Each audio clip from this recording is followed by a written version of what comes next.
everyone, I welcome to all of you in my YouTube channel JRF वाले। सो UGC के द्वारा जो net JRF exam conduct कराया जाता है उसमें पेपर 1 के जो भी मोस्ट एक्सपेक्टेड PYQs होते हैं हम उनको इस चैनल के माध्यम से आप सभी लोगों को सॉल्व करवाते हैं विद एक्सप्लेनेशन। और ये आज का मेरा 4th वीडियो है इस PYQs की सीरीज़ में और टोटल मैं इसमें 10 वीडियोस लाऊंगा। सो यहाँ पर जो भी क्वेश्चंस लिए जाते हैं या जो भी आपको यहाँ पर आगे स्लाइड्स देखने को मिलती हैं वो सभी जो भी रिसेंटली अब एग्ज़ाम हुआ है दिसंबर 2024 में, दिसंबर साइकिल का मेनली जो जनवरी में एग्ज़ाम हुआ है, जो 3 जनवरी से 17 जनवरी के बीच में आई थिंक हुआ है, तो उसी में से ये पेपर 1 के PYQs लिए गए हैं। सो बिना देर करें हम अपनी वीडियो को स्टार्ट करते हैं। Then the first question is what is the correct sequence from minimum to maximum flux of following components of 44 electromagnetic radiation in solar radiation reaching earth। तो हिंदी में भी एक बार पढ़ लेते हैं। पृथ्वी तक पहुंचने वाले सौर विकिरण में 44 विद्युतीय चुंबकीय विकिरण के निम्नलिखित घटकों के न्यूनतम से अधिकतम प्रवाह का सही क्रम क्या है। तो मेनली हमको यहाँ पर ये बताना है कि जो सोलर रेडिएशन होता है उसमें जो भी रेस निकलती हैं तो उनको जो भी मैग्नेटिक रेडिएशन है तो उसको मिनिमम टू मैक्सिमम में हमें लगाना है। मतलब न्यूनतम कौन सी रेज पृथ्वी पर पड़ती हैं और मैक्सिमम कौन सी रेज पृथ्वी पर पड़ती हैं। तो सबसे न्यूनतम है वो है हमारी गामा रे। तो सी हमारा पहले जहाँ पर होगा वो ऑप्शन हमारा सही होगा। तो 2 जगह है, फर्स्ट और फोर्थ में। देन हमारी है अल्ट्रा वायलेट रेज, उसके बाद हमारी इंफ्रारेड रेज और लास्ट में आती है हमारी विजिबल रेज। हमारा जो फोर्थ ऑप्शन है वो करेक्ट हो जाएगा। Then the next question, the measurement for screen resolution for a laptop is 1280 by 1024. Which of the following is the unit used to measure screen resolution?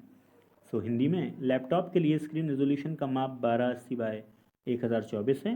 Screen resolution को मापने के लिए निम्न में से किस इकाई का उपयोग किया जाता है।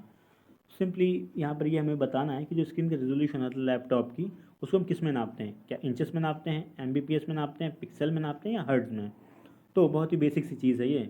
इंच क्या होता है, किसी कोई चीज़ को आप जब नापते हैं स्केल्स के थ्रू वो इंच हो गया, ठीक। MBPS जो आप डेटा यूज़ करते हैं, हर्ट्ज साउंड की फ्रीक्वेंसी के लिए यूज़ होता है, और पिक्सल पिक्सल क्या है जो हमारा मेजर स्क्रीन रेजोल्यूशन है उसको हम किस में नापते हैं, पिक्सल में। तो हमारा जो थर्ड ऑप्शन है वो करेक्ट हो जाएगा। Then the next question, match list 1 with list 2। यहाँ पे कुछ हमें कॉन्सेप्ट दे दिए हैं, अवधारणाएं दे दी गई हैं और कुछ एरियाज दे दिए गए हैं या क्षेत्र दे दिए गए हैं, उनको हमें इसमें मैच करना है। तो यहाँ पे पहला है ट्रांसफॉर्मेशनल अपील, परिवर्तनकारी appeal, proxemics, electronic town hall, anti climax. फिर एरियाज या फिर क्षेत्र में पॉलिटिकल कम्युनिकेशन, रिटोरिकल टेक्निक या फिर एक बयानबाजी तकनीक, एडवर्टाइजिंग, विज्ञापन, स्टडी ऑफ इंटरेक्टिव स्पेसेस, जो भी इंटरेक्टिव स्पेस होते हैं उनकी स्टडी। तो मेनली अगर आपको इसमें से एक दो चीज़ें आती हैं तो आप एलिमिनेशन टेक्निक के थ्रू लगा करके इसको सॉल्व कर सकते हो। तो एक चीज़ ध्यान रखिए, प्रॉक्सिमिक्स। प्रॉक्सिमिक्स क्या होता है, जो भी इंटरेक्टिव स्पेसेस होते हैं उनकी स्टडी को हम क्या बोलते हैं, प्रॉक्सिमिक्स। तो बी का जहाँ पर फोर्थ ऑप्शन होगा वो हमारा एकदम करेक्ट हो जाएगा। तो बी का फोर्थ हमें थर्ड में सिर्फ सही दिख रहा है, तो हमारा जो थर्ड ऑप्शन है वो करेक्ट हो जाएगा। लेकिन बाकी ऑप्शन भी एक बार पढ़ लेते हैं। सो ट्रांसफॉर्मेशनल अपील का क्या हो जाएगा, एडवर्टाइजिंग। और इलेक्ट्रॉनिक टाउन हॉल का क्या हो जाएगा, पॉलिटिकल कम्युनिकेशन। एंटी क्लाइमैक्स का हो जाएगा रिटोरिकल टेक्निक। तो so the third option is question, which of the following can be part of bio accumulation और बायो मैग्निफिकेशन। निम्नलिखित में से कौन जैव संचय या जैव आवर्धन का हिस्सा हो सकता है। तो जैव संचय या फिर कहा जाए बायो एक्यूमुलेशन क्या होता है कि जब भी क्या हो, कोई एक ऑर्गेनिज्म हो, ठीक, और जब भी वो किसी सब्सटेंस को एब्जॉर्ब करता है या फिर खाता है तो उसके जो एब्जॉर्प्शन का रेट है वो ज़्यादा फास्टर हो उसके एक्सक्रीशन के रेट से, यही हमारा क्या कहलाता है, जैव संचय या फिर बायो एक्यूमुलेशन। तो मेनली जो बायो एक्यूमुलेशन है वो किस में देखने को मिलता है, हमारे जो पेस्टिसाइड्स होते हैं उनमें और हमारे जो वोलेटाइल ऑर्गेनिक कंपाउंड्स होते हैं उनमें। तो पेस्टिसाइड को हिंदी में कीटनाशक बोलते हैं और VOCs को वाष्पशील कार्बनिक यौगिक। तो जहाँ पर हमारे ए और बी ऑप्शन होंगे वो हमारा करेक्ट ऑप्शन हो जाएगा।